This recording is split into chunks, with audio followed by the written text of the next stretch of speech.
Je crois que ça, c'est ce que les dirigeants africains veulent. Hein? Que tous les jeunes partent en aventure. Et ils vont faire de l'Afrique ce qu'ils veulent. Mais dites-moi un peu, l'Afrique sera quoi sans la jeunesse? Qui bâtira cette Afrique? Qui sera là pour répondre quand on va crier sur nos grands-mamans en Afrique? Quand toute la jeunesse sort. Voilà les jeunes qui traversent le désert parce qu'ils en ont marre. D'autres ont traversé, même arrivés, même ils sont esclavalisés. Les voilà qui détournent de rentrer, peut-être déjà malades même. Tu ne connais pas ce qu'ils ont traversé là-bas à l'extérieur. Mais ils ont décidé que non, boy, on bat à la maison. Beaucoup ont tenté la traversée de la Méditerranée pour gagner l'Europe. On a payé seulement, mais on n'a pas allé quoi, c'est ça. On nous a pris pour l'enfermer. Je veux rentrer chez moi maintenant. C'est ça mon espoir. Mohamed a organisé ce convoi. Cet ancien rebelle touareg dit être l'une des figures du business de la migration à Agadez. Une activité longtemps florissante qu'une loi contre l'immigration irrégulière a rendue illégale il y a 2 ans. Des projets financés par l'Union européenne ont été lancés pour compenser les pertes. Pas question pour autant pour Mohamed de renoncer à son unique gagne-pain. Je suis passeur, même maintenant je suis passeur. Parce que j'entends en ville, on dit qu'on nous donne quelque chose pour qu'on laisse ce travail. On ne nous a rien donné. Et c'est le travail là. On ne connaît rien à part ça. Direction Agadez. Ces dizaines de véhicules ont été confisqués aux passeurs appréhendés par la police. Un symbole de la lutte contre l'immigration irrégulière. Mais cela passe mal auprès de la population locale. Depuis la mise en œuvre de la loi, l'économie tourne au ralenti. Les voyageurs en partance pour la Libye représentaient autrefois une manne pour Oumarou. Mais les clients se font rares. Salam alaikum. La fermeture de mines aurifères dans la région n'a rien arrangé. Avant, on vendait 4 ou 500 bidons chaque semaine. Et on envoyait aussi des bidons à la mine. On a fermé la route pour la Libye. On a fermé la mine. Tout est fermé. Ces jeunes-là restent là sans rien faire, sans manger. S'ils se lèvent le matin, qu'ils se couchent le soir, sans rien manger, qu'est-ce qui va les empêcher un jour d'aller voler quelque chose?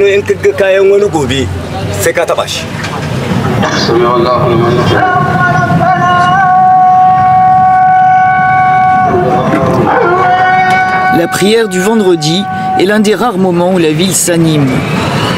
Nous avons rendez-vous ce jour-là avec le président de l'association dite des anciens acteurs de la migration. Il nous fait rencontrer l'un des ex-passeurs qui, après avoir cessé leur activité, ont bénéficié d'un programme européen d'aide à la reconversion.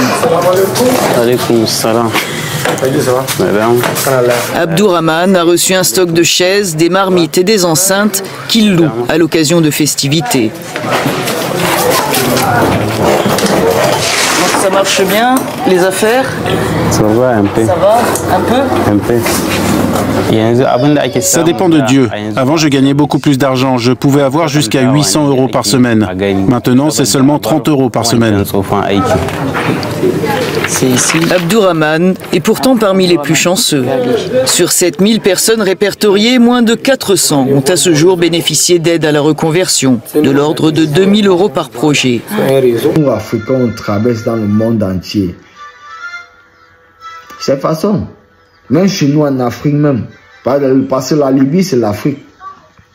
Ils sont là en Libye, ils ont travaillé, on ne les paye pas. Parce que tu es noir. Que le Libyen travaille, ou bien l'Algérien vient travailler, ou bien le blanc vient travailler, on va le payer. Mais toi, tu es noir, tu es leur esclave. Tu vas casser le mur toute la journée. Mon petit, il y a la réalité, hein. C'est que nous, on traverse l'Afrique, on traverse. Mais ce que je voulais dire à nos frères aussi, c'est que les frères et sœurs, tel qu'à soit où vous êtes, il ne faut jamais que la situation que vous traversez vous pousse à vous rabaisser devant qui que ce soit. Vous êtes africains, vous êtes les ancêtres de toute la nation. Voilà, les Chinois, les ancêtres africains. Les Européens, leurs ancêtres sont africains. Tout le monde entier. Dans la famille, écoutons ça. Ils sont que jaloux de notre personnalité. On traverse tous les obstacles et on survit. Restons debout les frères. Soyons forts. Nez la famille. Les jeunes qui ont des diplômes, des talents de gouverner. Levez-vous, posez votre candidature. Ne dormez pas, n'ayez pas la panique. Parce que l'Afrique a besoin des jeunes pour diriger l'Afrique. Il ne faut pas que toute la jeunesse sorte comme ça, là, qu'on voit nos frères qui sortent, partent. D'autres sont morts là-bas. C'est ceux qui ont eu la chance qui cherchent maintenant à rentrer. Et ça ne dérange personne.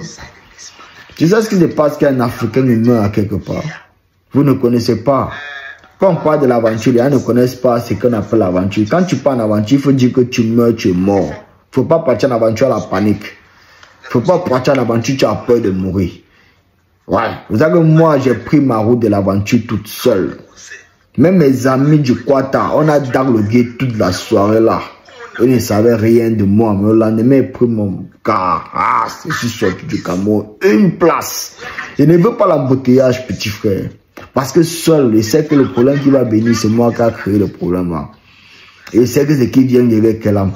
Il ne veut pas que quelqu'un de moi dise non, il va fuir. Non, on a mis le campagne, il ne fuit pas le danger. Si ça vient, on va quel homme. Mon petit. L'aventure, c'est pour garçon. Tu as compris. Parce que quand tu pars dehors là, il n'y a pas maman, il n'y a pas papa. Voilà, c'est aussi bon. Là, tu sais que non, ça sort comme ça sort. Mon petit. L'aventure, c'est pour garçons. Hein. Il y a beaucoup qui sont coincés là-bas. Là. Mais les frères commettent une erreur de sortir et de rentrer. Petit frère, quand on est sorti, on est sorti. On ne rentre pas. On passe seulement. Jusqu'à on s'arrête à quelque part qu'on peut trouver notre pain quotidien. Mais sortir et rentrer, mon petit, c'est le fuck up. Tu es sorti pour chercher. Garçon sort, il va rentrer avec. Ou bien cadavre va rentrer. Mais quand le noir il meurt à quelque part, que c'est en Europe, chez les Arabes, ou bien dans le désert, ou bien dans la mer, c'est l'inconnu qui causait quelque part est en terre. Tu as compris, non? Personne ne voit ton cadavre, c'est l'histoire. Il y a beaucoup de familles que les enfants sont sortis jusqu'aujourd'hui, depuis 10 ans, 15 ans, n'ont pas fait signe. Ils sont peut-être morts, ils ne souhaitent pas. Mais que les ancêtres nous protègent. L'Afrique souffre. Oui. Jakapan a dit, rien que la jeunesse mérite diriger l'Afrique. On n'a pas besoin de grand-père qui va nous diriger, qui va nous dire quoi faire. Voilà, parce que le grand-père, il est en voie de départ. Et le jeune, il est en train de voir, il est en voie de création. Il pense à l'avenir. Le grand-père pense déjà à mourir. Et il veut laisser quoi à mes enfants? Oh, il veut laisser quel bien à telle personne. Mais le jeune cherche à créer quelque chose qui va développer le continent. La famille, c'était un conseil, hein, parce que ce conseil, ce n'est pas à vous les frères et sœurs, ce conseil, c'est à nos dirigeants. Parce que voilà, nos frères qui sont sortis, beaucoup parmi eux sont morts en Libye, ou bien morts dans le désert de la Libye. Et là, voilà les chanceux qui décident de battre. C'est très triste. C'est très triste.